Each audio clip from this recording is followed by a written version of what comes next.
At ayan, isang mapagpalang umaga ulit mga kamarites. Tayo ay magluluto ulit ng sinibak na repolyo na may halong corned beef na mayroong shelley oil.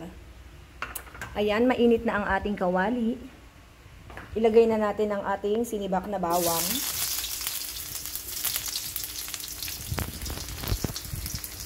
Igisa lang natin ang ating sinibak na bawang.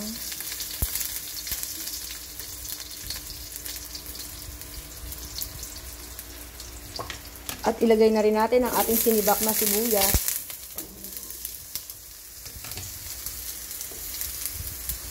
Hinaan lang natin ang ating apoy at nasusunog ang ating kawali.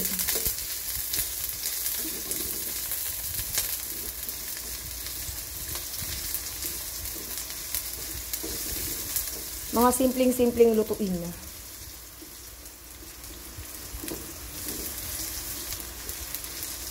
Kayo ay magsibak na rin. Ayan. At ilalagay na natin ang ating corned beef.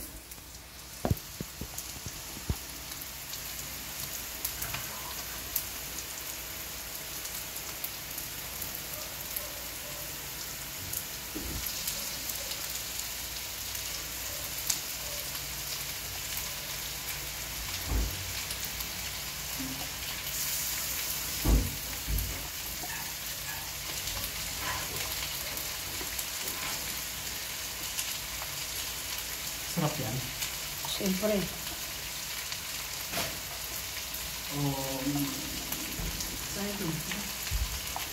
Tubig mo, agay tubig mo. Hugasan mo. Hugasan nga pa.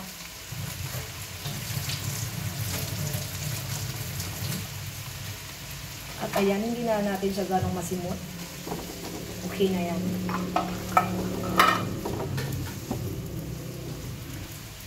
Inakyat mo, hindi mo naman binabay isa.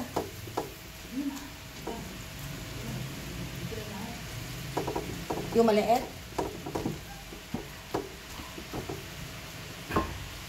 At ayan, igigisa lang natin siya, guys. Gisa-gisa lang natin siya.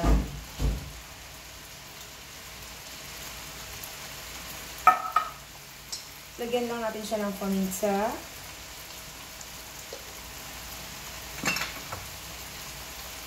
Konting patis dahil may lasa na ang ating corned beef.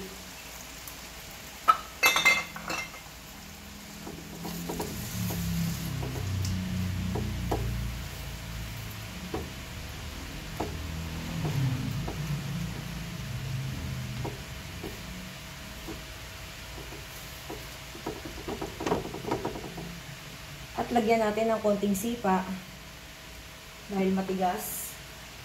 Kailangan natin baklasin. Ayan ang ating pangpasipa. Ang ating chili oil.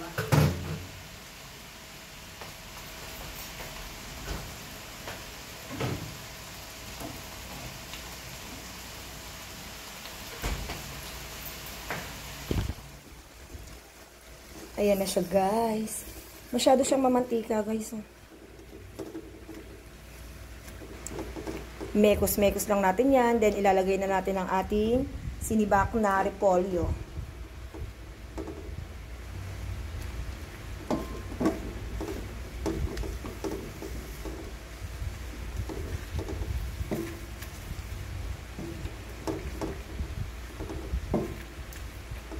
Mekos-mekos lang yan.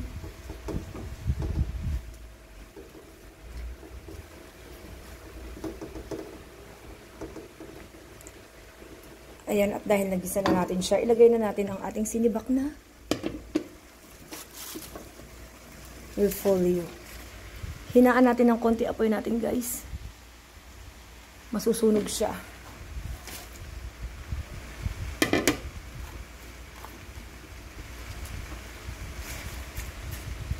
Yan, then takpan na natin ang ating ginisang repolyo na may corned beef. Bye for now, mga kamarites!